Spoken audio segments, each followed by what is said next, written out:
Welcome CTV 6 viewers, Craig Zimmerman, Jesse LaBuhn, Paul Dingaman behind camera. Just starting off our preseason discussion about Marine City High School football, Jesse. A lot of things to cover here. Special thank you for Paul for showing up here on a weekend here. We're doing this preseason. You may be seeing this before or after the first game, so we'll go at it. Starting off Thursday night, August 23rd, Mariners will be on the road, and we'll be facing who, Jesse? Sterling Heights, who was in the MAC Gold Conference. Yeah, which brings us to another thing. Mariners will now be in the MAC Silver Division, and the main reason for being in the Silver Division is because of the enrollment numbers. If you look at who we have played for the last number of years, we've played the Port Hurons, the Sterling Heights, the East Detroits, the Warren Woods Towers, with student population of 900, 1,000, 1,300, 1,500, 1,600, big schools. A lot bigger schools than we are. Yeah, to Marine City's 510 now. So in the Silver Division, we'll play teams that are closer to our, we'll call it population of school. And We'll go over that. So the first week we're at Sterling Heights, we played Sterling Heights 4, 5, 6 years ago, 10 years ago. They're a school of how many students roughly? This year they're listing their enrollment at 1,483. So they're quite a bit bigger than we are. Almost 3 times. 3 times. We'll go to their stadium, which is on 15 Mile west of Garfield, in case you're going, so I know that area. Nice stadium. So that's week 1. Week 2, or week 1, we'll say our crosstown rivals, the CTV home viewers, will be watching the Saints play Croslex Pioneers for their home opener. And that should be an exciting game for them. Croslex is, sort of in our area, so. Yeah, team that we faced in the past, Yep. I remember the old Scal Conference, and it's kind of nice to see now we've dropped down to the Silver Division. We're going to be playing some of those teams that, we used to have rivals against. Yep. So. Week 2, Mariners will be for their first home game, and we'll be playing South Lake, and we played them in past years. Yep. That'll be a Thursday as well. First 2 weeks will be on Thursdays. Correct. And that's the actual our first conference game. South Lake is also in the Silver Conference. South Lake is a St. Clair Shores team, and I'm guessing their numbers somewhere in the 900s? Actually, they're listed at 551. Oh, they're smaller now. Yeah. Okay. So I was surprised to see that. About our size now. Takes us to week 3, which we've played this team many times over the years. Been somewhat of a rivalry. Yeah, it's been a while since we played them also. Clintondale. Last time we faced them was 2010. Which is hard to believe. Yeah, it doesn't seem like that long ago. For a number of years, we played them once a year and then sometimes twice a year. Yeah, we meet up with them in the playoffs. And Clintondale's numbers, I know, are down. 397. Yeah, they've got the same coach, Coach Schindler, I believe. Yeah, they're returning. They actually made the playoffs last year for the first time since 1999. So they're returning some starters. They actually have 9 starters returning. So that's going to be a good game. Yeah. Then we go week 4. Week 4, we've got Madison Heights, and people look at that on the schedule sometimes, and it's deceiving because their numbers are not so high. Yeah, 316. So that's. But they've been that fringe team. What I mean fringe team, they're southern Oakland County, which has gotten a lot of kids that have moved from DPS, Detroit Public Schools. Their coach did. Been successful, made the playoffs, have gone in. How deep did they go last year? Well, they made almost all the way to the semifinals. The first 3 of their 5 playoff games, they actually put shutouts out. So. And they beat us in week 3 last year. Tough game. Yep, 28-24. Right at the last seconds of the game there, it was hard to watch on film. Tell me the interesting thing. Tell the Mariner fans the interesting call on that play. Well, if you watch the film enough, you only have to see it one time, but it clearly, I think that kid was out of the back of the end zone. Which means a safety. Yep, Mariners win that game. Yep, that was a tough one to watch. So on Jesse's call, we're going to put an asterisk by that game for years. It's still out. Right. He had plenty of opportunities, and I know the coaches would probably say the same thing. Right. Week 5, Marine City at East Detroit. Big school, I think. Yeah, 1,022 kids. Right. So that's at East Detroit. Week 6, we're back home on September 28th. against Clawson. And we played Clawson, I'd say a good 10, 12 times over the years. They've had decent teams. Typically, they had been smaller than us in numbers, but I don't know, what's the number they're coming in? Less than 550 this. So they're a little bit bigger than we are now. A little bit bigger. So then we go on to play our arch rivals in an away game. So the Mariners will line up on the east side of East China Stadium against the Saints with a brand new coach and a new program. Yep. Then we go the next week on a Friday night at East China Stadium against what is probably our most coveted rivalry For a long time. the Vikings of Marysville in town. Then that tends to be always a mind game. Sure. We've had the upper hand there for a number of years, but and then we close it out on the road at Warren Lincoln, and that's a team that's probably somewhere in the 8s, I'm guessing. 725. Okay, 725.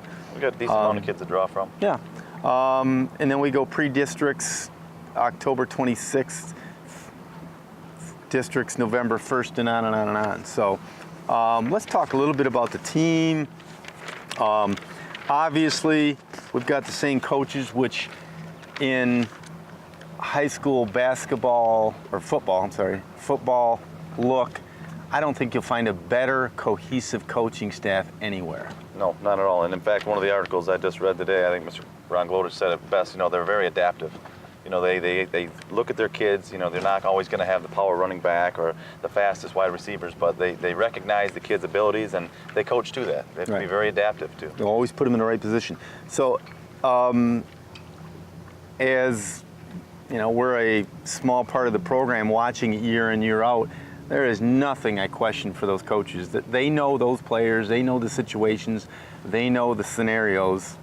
Absolutely. They're winning 840.845 times out of 10. You give them the nod. Absolutely. So you got Coach Glodich, who is in his about 33rd year, a lot of years. Coach Letzon's been there a long time. Coach Frent has taken over the defense, done a heck of a job. Got Andy Shields. Andy's been with the program 4 or 5 years now. Was at Clintondale for a number of years. Dave Oshland's been with him a long time. You got conditioning coach John Kretschmar. So you got a nucleus there of guys. They all know their role and they all do their thing. On the, we'll call it X's and O's side of the ball, going to be a young team. Going to be a say what you want, a very young team. If you look at the starters from late in the season. On offense, you got 2 returning starters. On defense, you've got 4 probably. Now we're not projecting who is a starter, who isn't a starter, but generally speaking, you got a lot of holes to fill. So they're very young. Almost that whole. I'd say good team speed is what they're saying. Yeah, very good team speed, and use that on both the offensive and the defensive side of the ball. Use that to your advantage. You don't have any really huge overpowering linemen, but like the offensive line there, you don't have anybody returning starters on there, so it's going to take some time for those guys to gel. To learn their roles, and in the scrimmage they had last week to the beginning of the summer, practice. If you see, they're coming along. Well, the Mariners have notoriously gone up against teams like a Port Huron Northern or a Warren Woods Tower with twice as many kids and giving up 60 pounds on a line with one guy and another 80 pounds on another guy. They've always played them well, I think, because of the technique that they're taught. Absolutely. So, I was just going to say the technique, going back to even when Ron was part of the coaching staff when I played for Bob Siskavich and Tony. But yeah, you can use a proper technique. You can overcome somebody that's 30, 40 pounds heavier. Yeah. Right. It's all about execution. Right. Everybody has to know their role and execute. Yep. So this, I would say it's probably dominated by underclassmen. You had some numbers there. Yeah. So of the 32 on the roster there, I've got 3 freshmen, 3 sophomores, 17 juniors, and 9 seniors. So 17 juniors and 9 seniors. That's an interesting number. Yeah. But if you look at it, probably the 9 seniors probably have seen the field a lot, and the juniors have probably seen the field a lot. And probably coming up, you're probably going to see the underclassmen play quite a bit, sophomores and even a couple freshmen. I think you'll see those people walk right into some very important roles, both offensive and defensively, for the Mariners. And with the declining enrollment, the thing that you got to understand too is when we had 800, 820, 830 kids, you could field, you know, kids playing one way. When you got 500, you got kids going both ways. Sure. Out of the starters from last year, I mean, there's 4 or 5 of them that played both sides of the ball. You know, when you're 17 years old and you're conditioned well, like they do, I guess you're in good position to play, right? Yeah. So, you know, they'll play multiple positions. You'll have a running back playing a defensive safety position. You'll probably have, you know, a safety playing, you know, wide out or somewhere in the backfield. You know, some of that. Anything more on starter, or I should say the players, or any of the defensive schemes or anything?